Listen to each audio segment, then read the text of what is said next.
बिस्मिल्लाहिर्रहमानिर्रहीम। अस्सलाम वालेकुम नादरीन, आप यूट्यूब चैनल देख रहे हैं। मैं इमरान खान हूँ। नादरीन, आज आज़ाद कश्मीर में एक दफ़ा फिर इलेक्शन है और इलेक्शन के लिए सब अपने दावे और वादे कर रहे हैं। लेकिन सबसे इम्पॉर्टेंट बात यह है कि मुज़फ़्फ़राबाद का, क्योंकि ये पूरा डिवीज़न है और वहाँ पे लोगों ने हड़ताल की हुई है, लोग धरने देकर बैठे हुए हैं, ख़वातीन, बच्चे, सब लोग सड़कों पे हैं, बुज़ुर्ग सड़कों पे हैं। और रावला कोट की तरह वहाँ पे भी लोगों ने बड़े पैमाने पर बाहर निकलकर एहतजाज किया है। लोग शौकत नवाज मीर की आज़ादी के मुतालबात कर रहे हैं, जबकि जो उनके मुतालबात हैं उनके हक़ में मुजाहरे कर रहे हैं। वहाँ गोली चलाई है सिक्योरिटी फोर्सेस ने लगातार 2 दिन तक, और गोली और शेलिंग के नतीजे में कुछ लोग शहीद हुए हैं। अनकन्फर्म्ड इतलात हैं, अभी तक कन्फर्मेशन नहीं आई, लेकिन फिर भी जो इतलात हैं उनमें जो पहली इतला आई थी उसमें 8 लोग शहीद हो गए थे मज़ीद, जबकि जो ज़ख्मी हुए उनकी तादाद दर्जनों है, यानी 40 से ज़ायद लोग बताए जा रहे थे कि जो ज़ख्मी हो गए थे। अब जो जॉइंट अवामी एक्शन कमेटी है वो कुल मिलाकर ये बताते हैं कि उनके 100 के करीब लोग शहीद कर दिए गए गुज़िश्ता 2 महीनों में, और इसके अलावा उनके ऊपर जो है वो टॉर्चर अलग से किया गया, उनके इलाज पे पाबंदी लगाई गई, उनकी खुराक को बंद किया गया, उनकी अद्वियात को बंद किया गया, अस्पतालों पे कंट्रोल हासिल कर लिया गया, और जो उनके जायज़ मुतालबात हैं वो पुरअमन तरीके से एहतजाज करके मनवाना चाह रहे थे, उनके मुतालबात भी तस्लीम नहीं किए गए। तो अब आज आज़ाद कश्मीर में इलेक्शन है, सारे अपने अपने वादे कर रहे हैं, लेकिन पुरअमन इलेक्शन कैसे करवाया जाएगा, ये निज़ाम वोटर्स को कहाँ से लेकर आएगा, जो वोटर्स आकर वोट डालेंगे। क्योंकि वोट तो देखिए लोगों ने डालने हैं, वोट तो कोई हवा से तो आकर डलेंगे नहीं, कोई जन्नात तो वोट डाल नहीं सकते।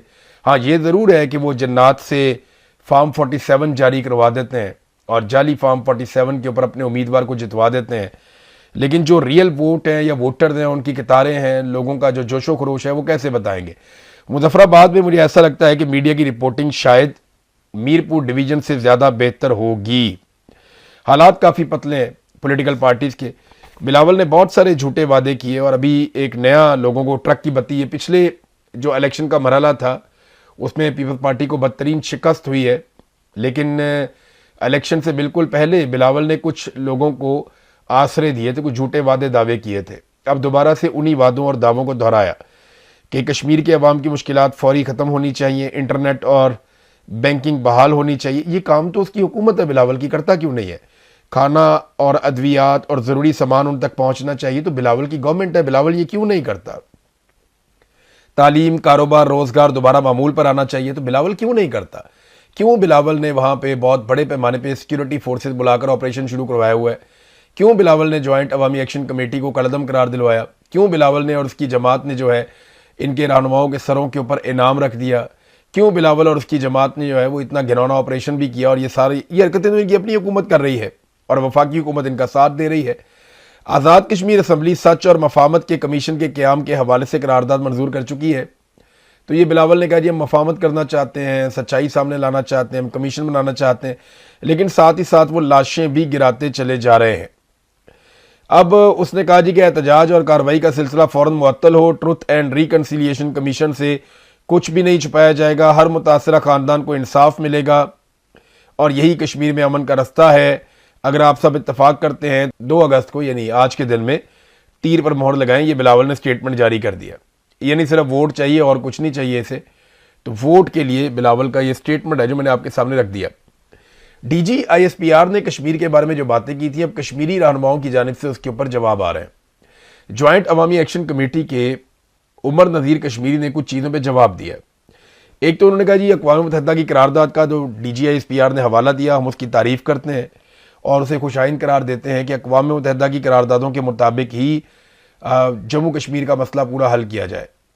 यानी आज़ाद और जम्मू कश्मीर जो सारा का सारा एरिया है जो इंडिया के पास है या पाकिस्तान के पास है, इस सारे का मसला हल करने के लिए अक़वाम मुत्तहिदा की करारदाद के ज़रिए से किया जाए। लेकिन वो कहते हैं साथ ही पाकिस्तान का हिस्सा जब इन्होंने कश्मीर को करार दिया डीजी आईएसपीआर ने, तो ये फैक्चुअली गलत है, इसलिए कि अक़वाम मुत्तहिदा की करारदादों के मुताबिक ये एक अलग और मुतनाज़ खित्ता है और एक अलग रियासत है, जिसके शहरियों ने यह फैसला करना है कि उन्होंने इंडिया के साथ जाना है, उन्होंने पाकिस्तान के साथ जाना है, या उन्होंने अपना एक आज़ाद मुल्क रखना है। तो एक्चुअली तो वो ये सिचुएशन है। वो कहते हैं जी आप इसको गड़बड़ ना करें।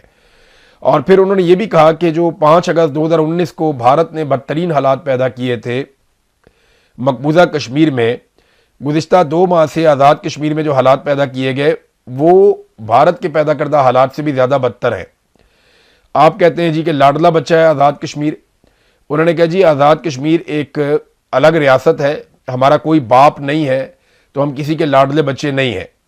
ये आज़ाद कश्मीर के अवाम तय करेंगे कि उन्होंने पाकिस्तान के साथ इल्हाक करना है या नहीं।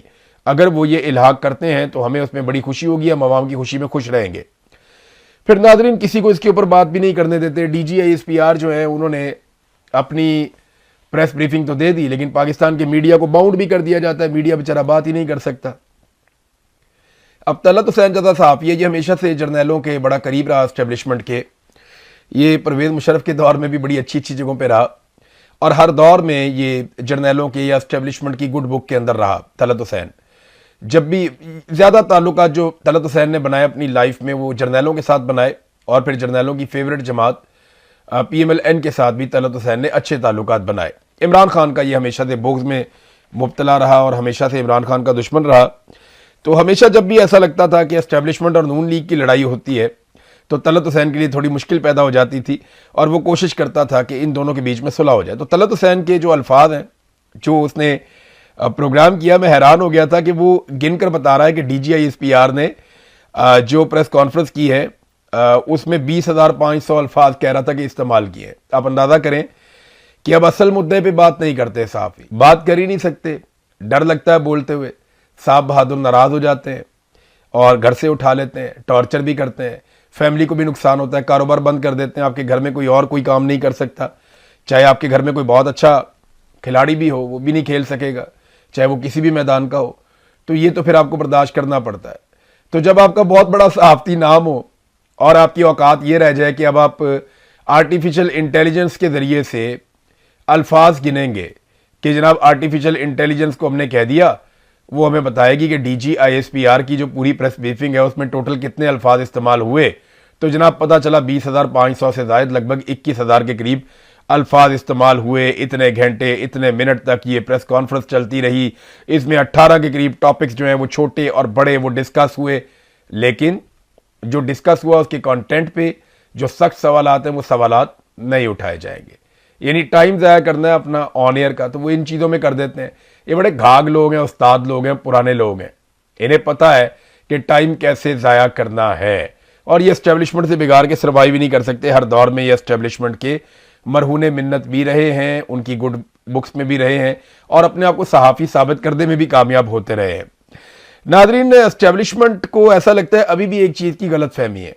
इस पर ना बहुत सारे हमारे दोस्त हैं, जर्नलिस्ट, बहुत सारे तज्ज़ियाकार, वो लगातार ये बता रहे हैं कि आसिम मुनीर इस सिस्टम की जगह एक नया सिस्टम लेकर आना चाहते हैं।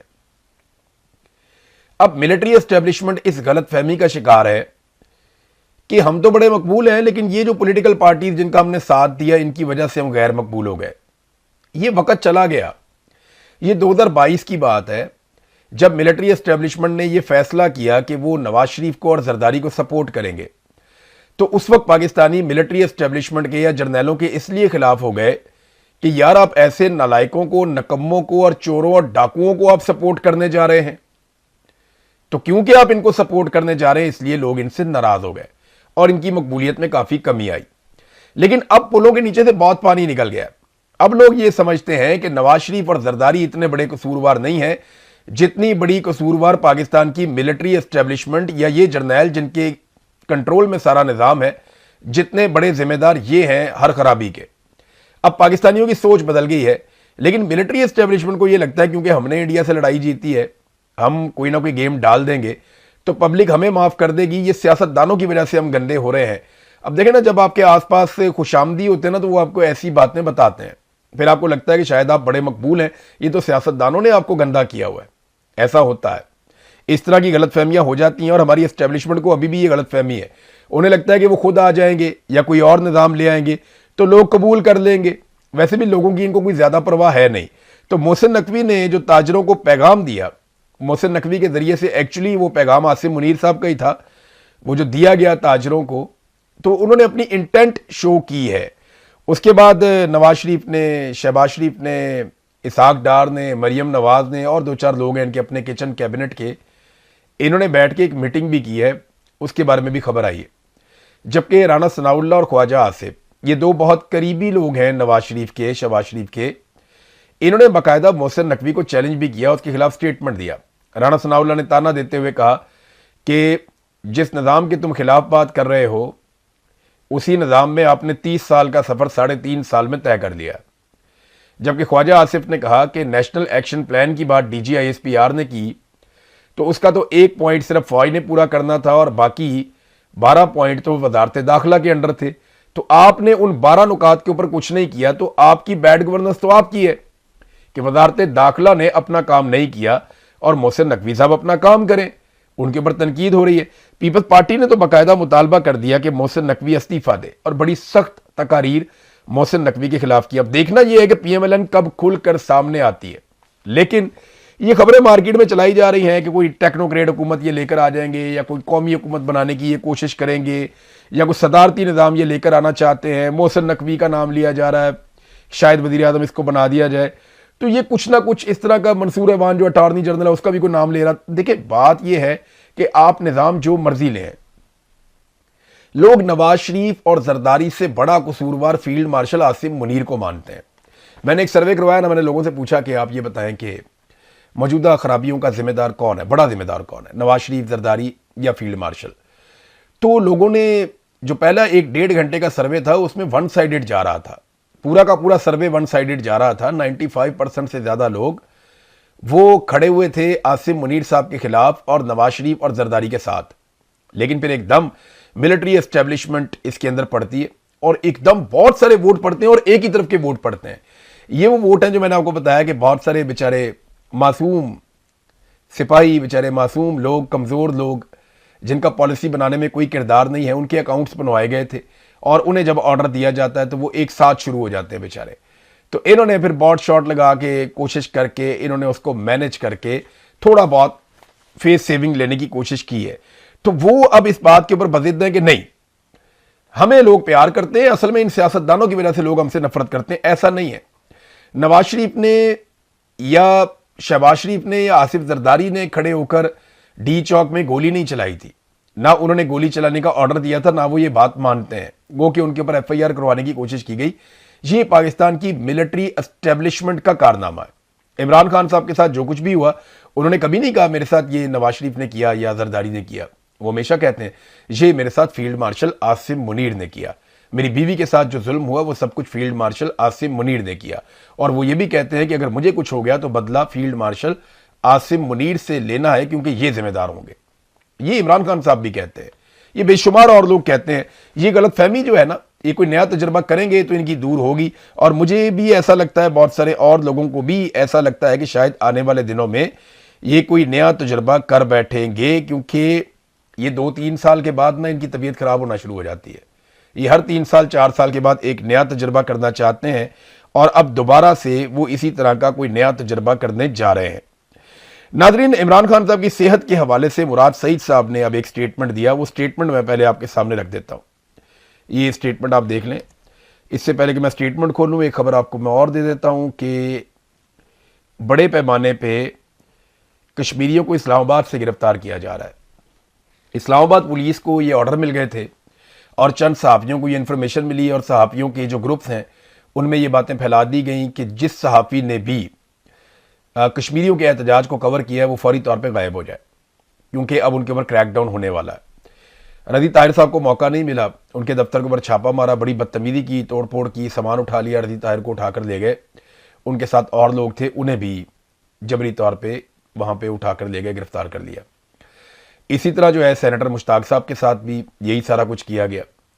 अब बिलावल इंसानी हकूक़ का चैंपियन बनता है, वो एक मरतबा बोले तो सही कि सेनेटर मुश्ताक को छोड़ो, वो इंसानी हमदर्दी के तहत इमदादी सामान लेकर आज़ाद कश्मीर आना चाहता है, लेकिन ये ऐसा करेंगे नहीं।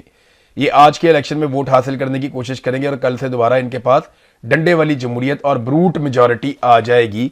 जो इनकी औकात है एस्टेब्लिशमेंट के तस्मों के साथ बंद के जूते पॉलिश करने, ये अपनी उस औकात पे वापस चले जाएंगे। बहरहाल कश्मीरियों को गिरफ्तार किया जा रहा है, खासतौर पर जो कश्मीरी सहाफ़ी हैं उनको टारगेट किया जा रहा है और जो कश्मीर के मामलों को रिपोर्ट करते हैं उन सबको टारगेट किया जा रहा है। ऐसा लगता है कि इस जाली इलेक्शन के बाद एक और बड़ा क्रैकडाउन करने का मंसूबा है। और क्योंकि देखें तीसरे मरले में एक बड़ा खौफनाक एरिया है जहां पे इलेक्शन होना है, पुंछ वाला एरिया, तो उस पर बहुत फटा होगा और उससे पहले वो चाहेंगे कि पूरा एरिया क्लियर किया जाए। तो देखते हैं वहाँ पे क्या होता है। इमरान खान साहब के हवाले से मुराद सईद ने जो स्टेटमेंट दिया वो इंपॉर्टेंट है, मैं आपके सामने रखता हूँ। उन्होंने कहा जी इमरान खान की सेहत के हवाले से तशवीशनाक इतलात की अगर तस्दीक नहीं की जा सकती, हमारे पास कोई ठोस वजह नहीं है, तो तरदीद का भी हमारे पास कोई जवाब नहीं है। अगर कोई सहाफ़ी ये कहता है कि इमरान खान साहब की सेहत ठीक नहीं है, तो आप तरदीद कैसे कर सकते हैं, क्योंकि आपके पास कोई ऐसा सोर्स नहीं है जिससे आप पता करें कि इमरान खान साहब की सेहत ठीक है। तो जब इनसे किसी की मुलाकात ही नहीं हुई, पिछली दफ़ा जब आंख का मसला आया तो ऐसे ही तरदीद की जाती रही और इसको डिस्ट्रैक्शन कहा गया, लेकिन फिर बिनाई के शदीद मुतासर होने की खबर भी तस्दीक हो गई। यानी असदुल्ला खान साहब ने जब खबर दी, सब लोग कहते थे झूठ है, झूठ है, झूठ है। मैं आपको कह रहा था कि ये आदमी ऐसे खबर नहीं देता, वो क्रेडिबल जर्नलिस्ट है, उसने कोशिश की होगी पूरी। खबर किसी की भी गलत हो सकती है, लेकिन वो बहुत क्रेडिबल जर्नलिस्ट है।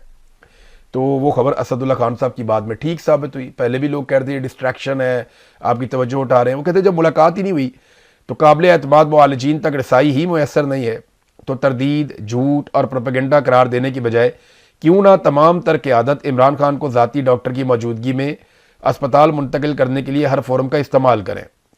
अगर मुतल्लिका लोग इतने ही काबिल भरोसा और हमदर्द हैं तो इनकी आंख कैसे ज़ाया हो गई, अभी तक इलाज क्यों नहीं करवाया गया, और अब तसल्ली देने की बजाय ज़ाती डॉक्टर से मुलाकात क्यों नहीं करवाई जा रही। यहाँ जाली प्लेटलेस रिपोर्ट्स पर तूफ़ान खड़ा किया जाता है, लेकिन इनकी बिनाई के मामले पर इतनी शदीद गफलत के बाद अब मज़ीद ऐसी खबरों पर खामोशी मुजरिमों की सहूलतकारी है। क्योंकि देखें ना, इसमें बैरिस्टर गौहर ने स्टेटमेंट दिया था कि इमरान खान साहब की सेहत ठीक है और मुझे इस बारे में पता है, मैंने पता करवा लिया है, तो आप इस पर फिक्र ना करें, प्रोपेगेंडा है, इस पर आप कान ना धरें। तो मुराद सईद कह रहे हैं कि आंख के मामले में भी ऐसी हमें तसल्ली दी गई थी, बाद में पता चला उनकी आंख ज़ाया हो गई। तो ये क्यों इस किस्म की तसल्ली हमें दी जाती है? तसल्लियाँ देने की बजाय या ये कहने की बजाय कि इन खबरों की कोई सदाकत नहीं है, बाद में भी खबरें सच निकल आती हैं बाद औक़ात, तो आप ताकत का इस्तेमाल करें, ज़ोर लगाएं, आवाम को निकालें, दबाव डालें और इमरान खान साहब को उनके ज़ाती मुआलिजीन की निगरानी में अस्पताल पहुँचाएँ। ये उनका लुबे-लुबाब है। नाज़रीन, ये एक मैं वीडियो देख रहा था, ये हंगू में जो अटैक किया, ज़िला हंगू में तालिबान ने जो अटैक किया था टीटीपी ने, उसमें पुलिस एहलकारों को वो उठाकर भी ले गए थे और 22 पुलिस एहलकारों को वो साथ ले गए थे। 17 पुलिस एहलकार वहाँ पे शहीद हो गए थे, डीएसपी समेत। ये बड़ी जीदारी से लड़े भी थे। 31 लोग जो है वो जख्मी थे और छोटा बड़ा असला भी सारा वो अपने साथ ले गए थे। अब ये वीडियोज आ रही हैं कि कबायली अमायदीन गए, उन्होंने कहा जी ये पुलिस वाले छोड़ दें, तो वो पुलिस वालों को कबायली अमायदीन के कहने के ऊपर छोड़ा गया और इस बात की जमानत ली गई कि आइंदा ये लोग पुलिस की नौकरी नहीं करेंगे। और फी पुलिस एहलकार को तालिबान ने, ये वीडियो के अंदर नजर आ रहा है, 10-10 हज़ार रुपये का खर्चा भी दिया। पुलिस वाले वहां से निकलते वक्त तालिबान से गले मिलते रहे और उनसे माफ़ी भी मांगते रहे। और जनाब ये हेडक्वार्टर पे जो हमला हुआ था ये वही वाले पुलिस वाले हैं।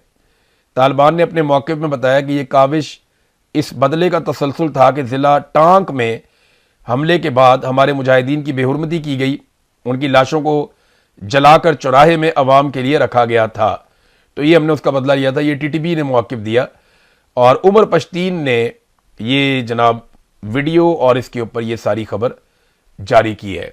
ये है नाज़रीन हालात पाकिस्तान के, और हमारी मिलिट्री एस्टेब्लिशमेंट को करनी है सियासत, क्योंकि उन्हें सियासत से फुर्सत ही नहीं है। अब तक के लिए इतना ही। अपना ख्याल रखिएगा, अपने इस चैनल का भी। अल्लाह हाफ़िज़।